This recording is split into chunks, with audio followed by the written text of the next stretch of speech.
Hi folks, welcome to the, I think, 22nd videocast from I Write Radio.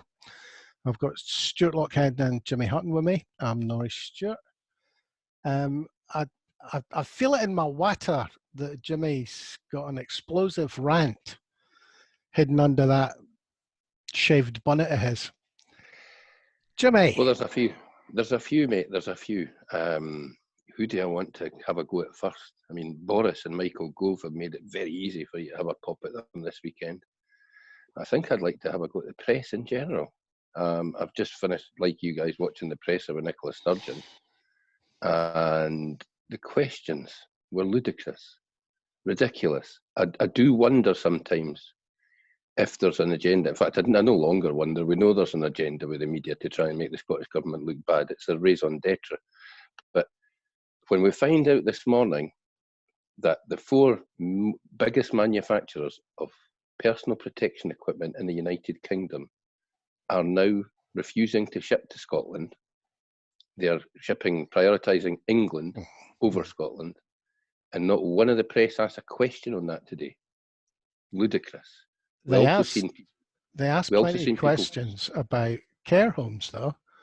Aye, but no the important ones. No the important ones, mate. We've got shit stirring going on here.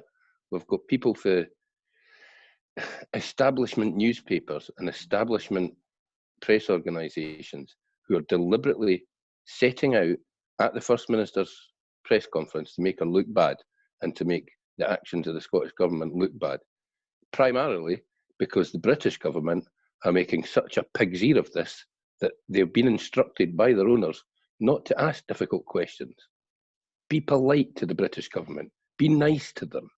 Let them off the hook, because at the end of the day, the owners of the media are the people that help get that Tory government elected. Well, look, I mean, you're so absolutely correct. It's worse than that, of course. We've been saying the same thing about this supine press for years, but right now it's all about people's deaths. Now we don't have it. We've got a supine opposition. They took 3 bloody months just to elect a leader, which they could have done by pressing a button. And we've got a press that's done nothing. We've had no opposition to this appalling government, and that means they're getting away with murder. They're literally getting away with killing people. It's noticeable that the press conference that gives out most information, the press conference where the people being quizzed are prepared to say, look, we don't have that answer. Well, the answer we could guess at, which you're asking us to do, we couldn't give you robust answers. I mean, the number of times that Sturgeon or Jean Freeman have been asked over the last 3 days to speculate about information.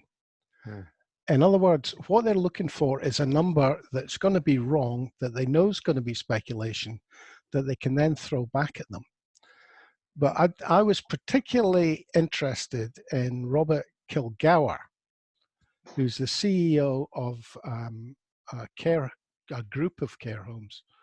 Started in the 1980s, 1988, when there were wee gold mines. Going on television, on radio this morning, slagging off the Scottish government and taking no responsibility at all for the care homes in his charge. If his care homes don't have the PPE that they need, don't have the staff they need, why isn't he doing something about it? This is a private care home enterprise. It's not a local authority one. He's like Richard Branson. He can't see. He's blind. You know, he hasn't paid income tax in this country for 14 years, and yet he wants a leg up. He's also a professional unionist. A professional unionist? What is that? He supports 2 pro-union think tanks. Oh, he doesn't walk around with an orange sash. Not mentioned. His background, apart from the fact that he's involved with care homes, and even then, they don't mention he's a CEO. They mention that he holds some sort of chairmanship of something. This guy has got money in this. And shed loads, mate. Shed loads. It's the same with the Renaissance, the boy for Renaissance Healthcare as well. He's been whinging and whining. That's the guy I'm on about. Is it right? He's been Yeah, whinging and Robert whining all Kilgour. weekend about money, and I'm sorry, but these people have made fortunes over the years and are now complaining that they don't have sufficient support from a Scottish government. Well, Why did you not put it's money into your business? Why did you not have an effective business that operated to a high standard before this happened? Jimmy. 'Cause Every other weekend, care homes have diarrhea epidemics, coughing epidemics, whatever.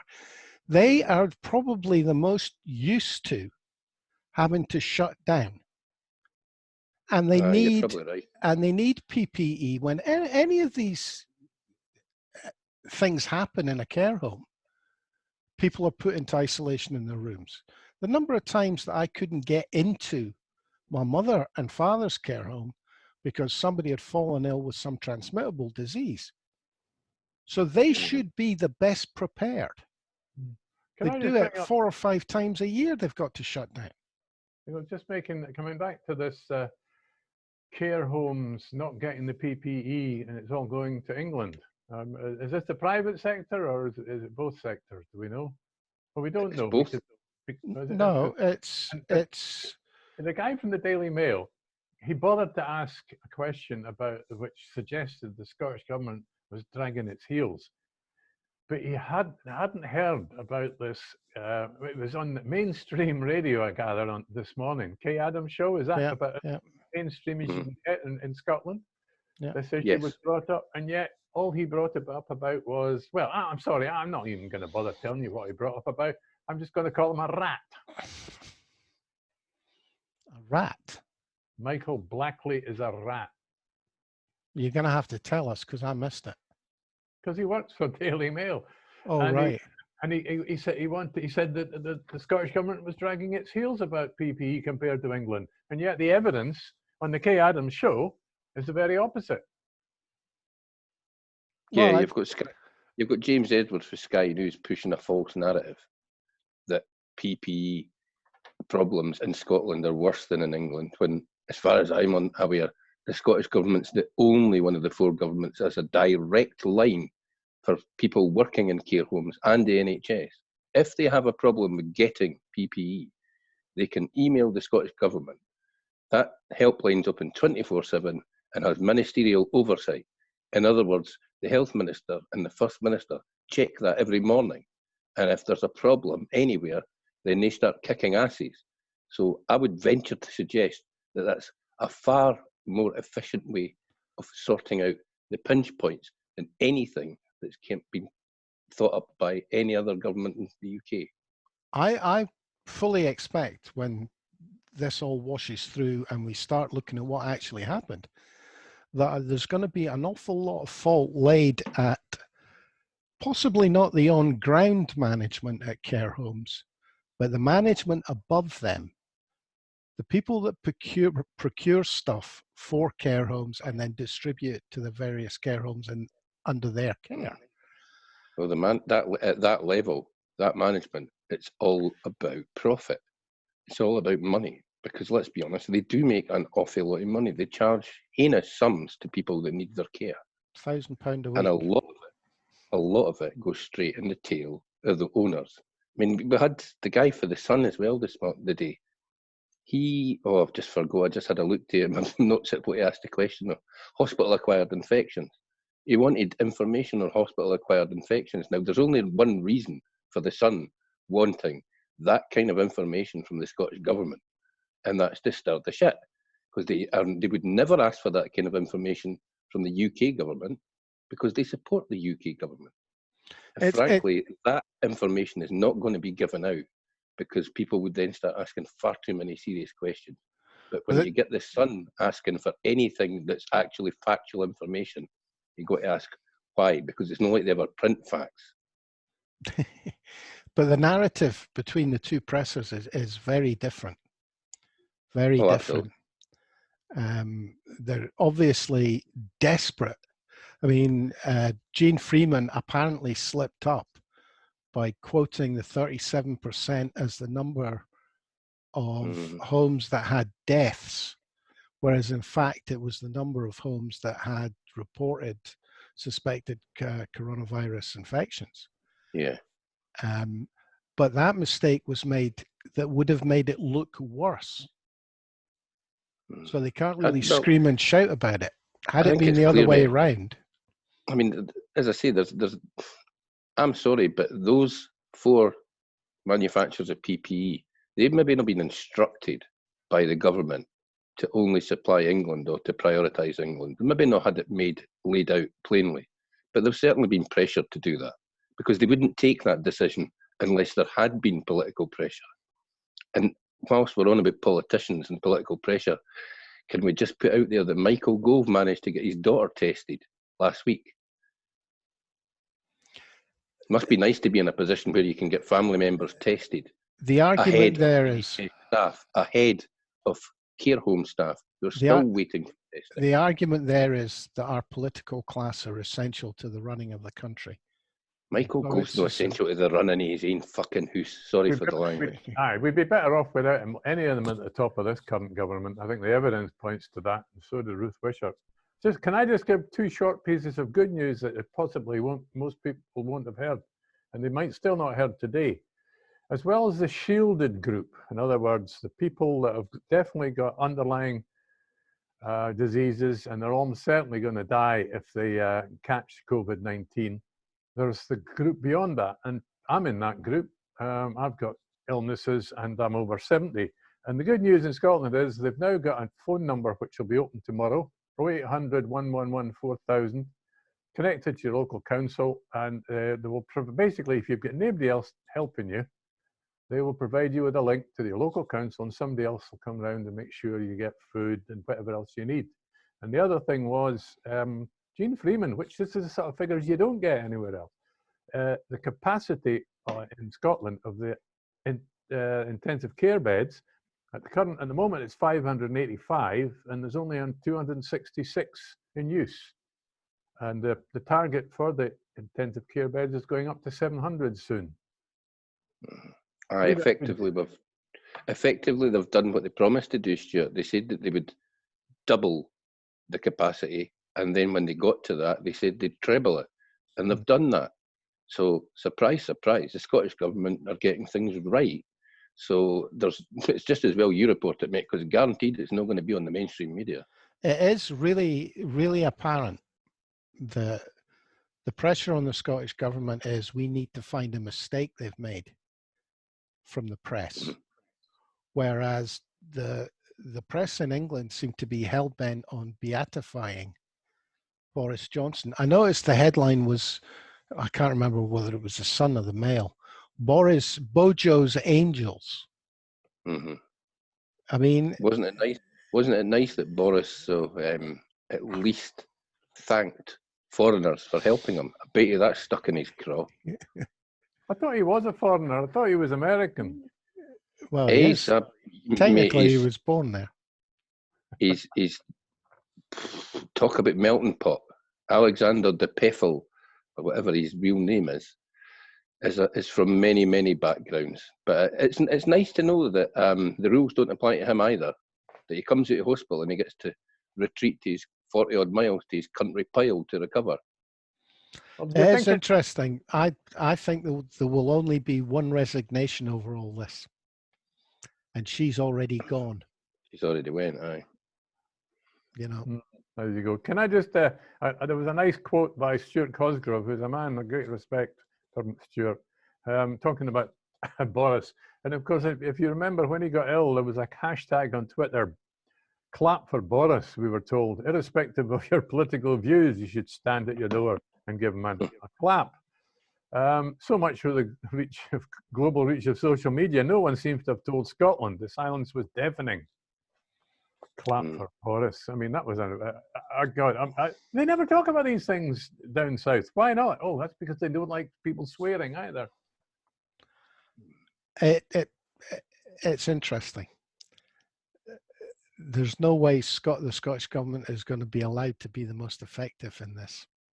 And yet, Boris is allowed to be the All England hide-and-seek champion. I mean, he was at it during the election campaign, he was at it before the election campaign, and now he's at it in the middle of a pandemic. All he's good at is hide-and-seek. He doesn't want to turn up in Parliament and answer any questions because that's too difficult. And he doesn't want to go to a press conference in case he looks like the big fat idiot arse that he is. Jimmy, I'm sorry. I think you're. I've never heard Boris Johnson answer a serious question in Parliament either. He doesn't. No, he doesn't want to do it, mate. It's far too difficult for him to actually answer questions. His whole idea was to get that position and then say to people, "Well, I'm not a details man, so let everybody else deal with it." Well, delegate. Yeah. Gallivant around the world with his fancy piece and do whatever he wanted to do. Act like a prime minister without actually being one.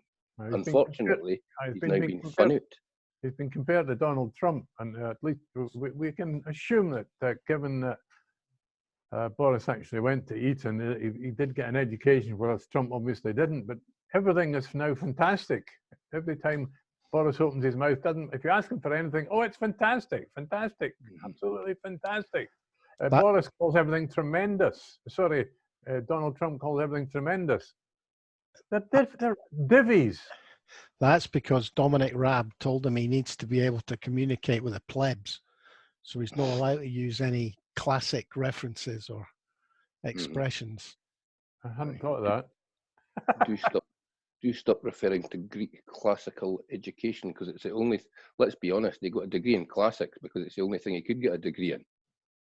He bought that. There's no danger there's intelligence between the ears. Seriously, in a high wind, he must go like an empty bottle. On a slightly, on a different subject. Remember yesterday we were talking about what dead cat would be thrown on the table. Mm-hmm. Well, it wasn't the Tories that provided it, was it? The Labour Party. The Labour Party's leaked document. Aye.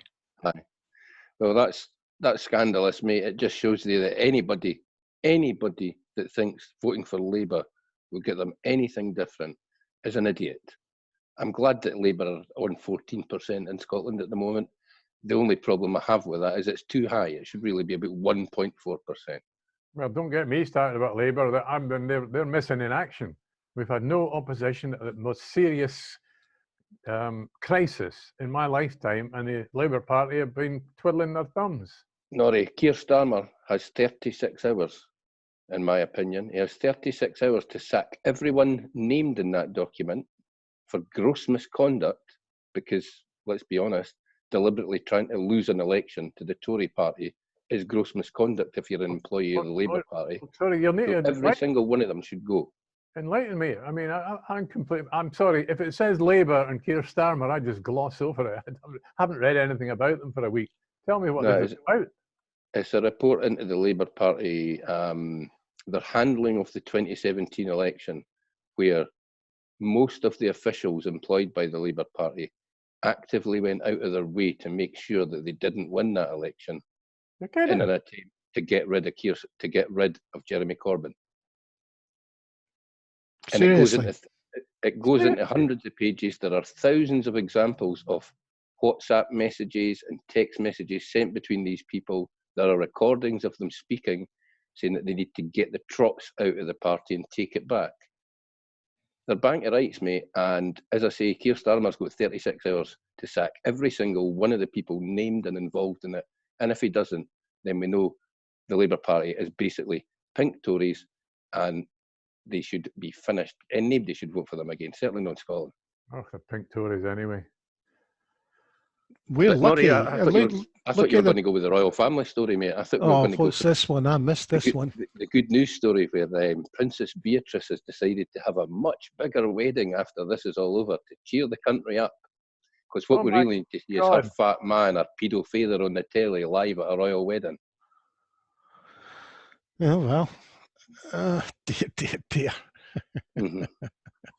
Presumably they're going to try and find some way of showing that only in England, because I think only the English would be interested in watching Jimmy, halfway part-time royal on the telly.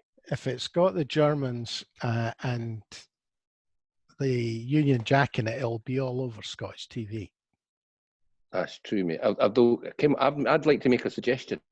I'd pay for the whole bloody wedding if they have it in New York, just so that our father gets lifted when he shows up. Good one. Piece in the Guardian today about who's going to end up paying the costs of the coronavirus pandemic. Did anybody catch that?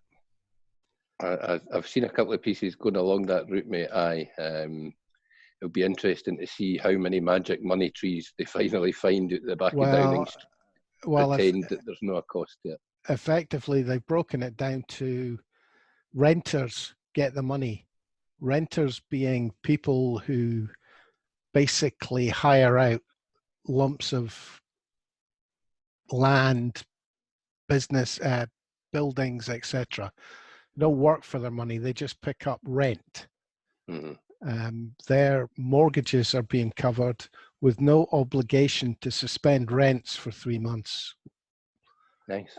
And it just piles it up. It's the same story as the banks, only there's a bigger section of the moneyed class are going to be saved by it. Yeah, I mean, looking at us, and I've seen an interesting piece on Spain and Italy, mate, and you know that the Spanish are relieving some of the restrictions later this week, where they're allowing like construction workers to go back to work and what have you. But looking at the culture in Spain and Italy, it's the wee businesses that will lose out. People that have chucked their life savings into opening a wee taverna or a wee restaurant or something like that, because they're just not going to get the help. It's not going to get to them in time, and it's not going to be enough. So big businesses will just, and banks will just go around siphoning up all these wee businesses and selling on the asset at a later date for profit. But that's why the Financial Times and Jackson Carlo are beginning to panic about what the Scottish government have done.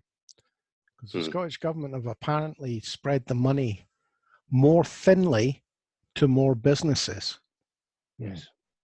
So effectively, you can only get a grant per business, not per property. I think we mentioned this yesterday, but I noticed the last question today at Nicholas Presser was from the Financial Times, and the guy got it wrong. Yeah, he did, didn't he? He asked the question the wrong way around. But it'll be interesting to see.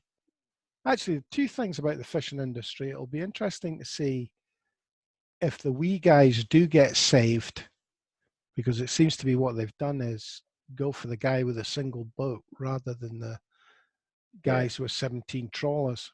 Oh, hold on a minute. If you've got a boat, you haven't got a property. I mean, we're talking properties. It's a business. You pay, what is it? You pay business rates on a property, don't you? That's the evidence you've got. Yeah, but a business is entitled to the grant, the 10 grand or the 25 grand. These guys. So, but if you've got 17 boats, you only get 1 grand.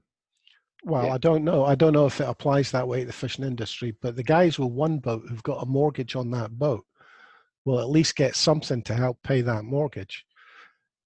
Because if they're not earning, they won't be paying their mortgage. There's a lot that we've just not got a Scooby as to what will happen, mate. I mean, that a lot of these guys, guys that hand dive scallops and sell them at the top end restaurants in Edinburgh, Glasgow, London, and what have you, their market's disappeared. Well, the scallops are still in the sea. Fortunately, that's still there. It's whether they can then go after that asset and whether they'll have that market. That was the other question. That was the other question I was going to ask. If they're not fishing scallops, whatever, is that going to lead to an explosion in the scallops? Possibly, mate. And there's also a thing as well. I do know that some guys are going out, the likes of Malig. I've got a pal that stays up that way. And some guys are still going out and selling direct from the boat, which is a fabulous thing if you're up that way, because the seafood up in the West Highlands is just second to none, mate. I'd love to be up there right now, tucking into a big plate of garlic scallops or langoustines and garlic. But see, now I'm getting hungry. Do a lot of these guys go out single-handed, or is there usually 2 of them on a boat? There's usually 2 of them, sometimes more, mate. There's quite a few decent-sized boats run out of Malig, and they're bringing in fair amounts of prawns and langoustine and what have you, most of which is sold abroad, obviously, because that's when mean, we didn't eat langoustine in this country, which is just madness. It's beautiful. Speak for yourself. Aye, well, I eat langoustine. I'm going to get down to Welsh's for some langoustine this afternoon because now I'm starting to salivate. Well, I don't know where they're getting theirs from because there hasn't been a boat get out from New Haven Harbour for weeks.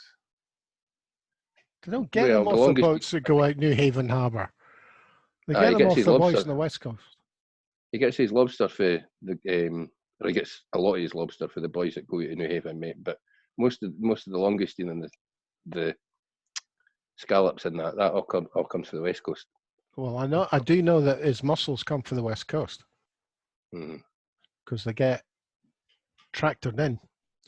See, now we're all going to be thinking about seafood for tea. And mussels are so easy to do, folks. Just steam them with a wee bit of white wine, garlic, onion, and... Oh, Delia, behave. Politics we're here for.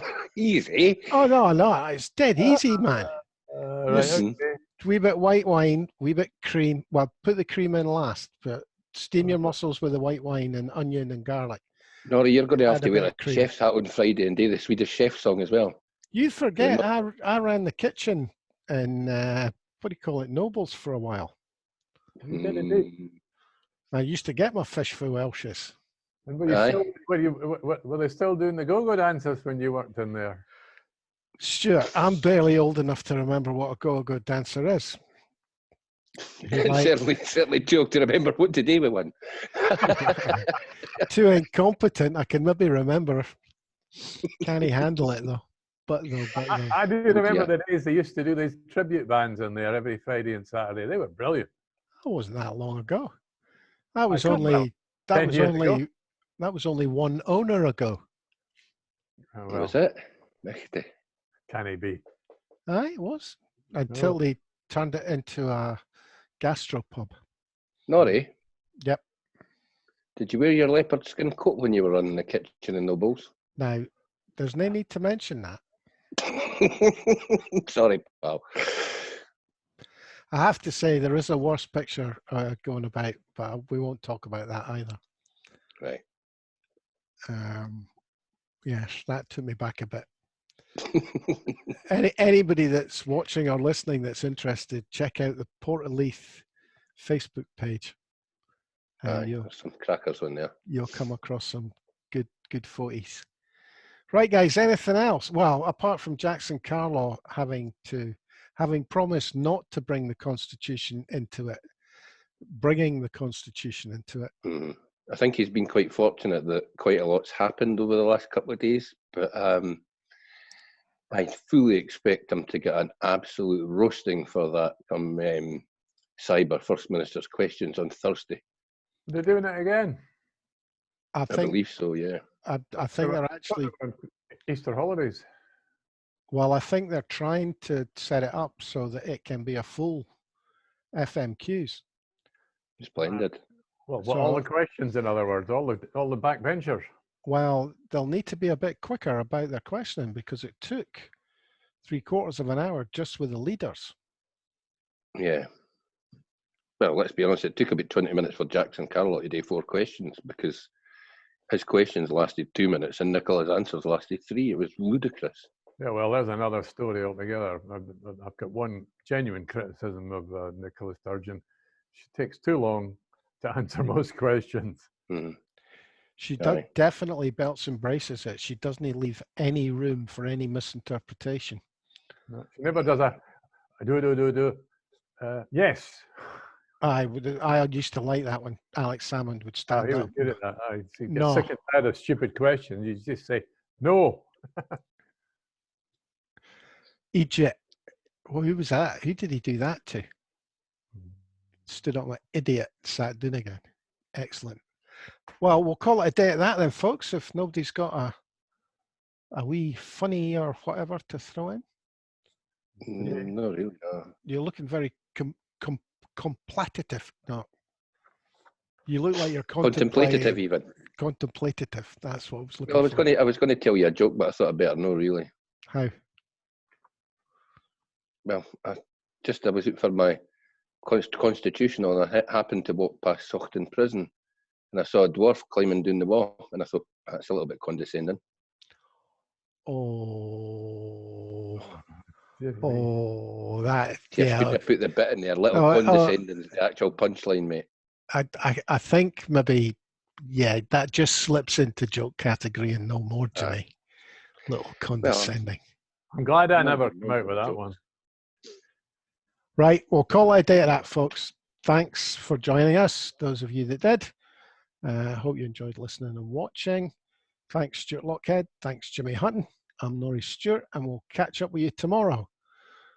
By which time, of course, the BBC will become a real news agency. Cat. Cheers for now, folks. All right.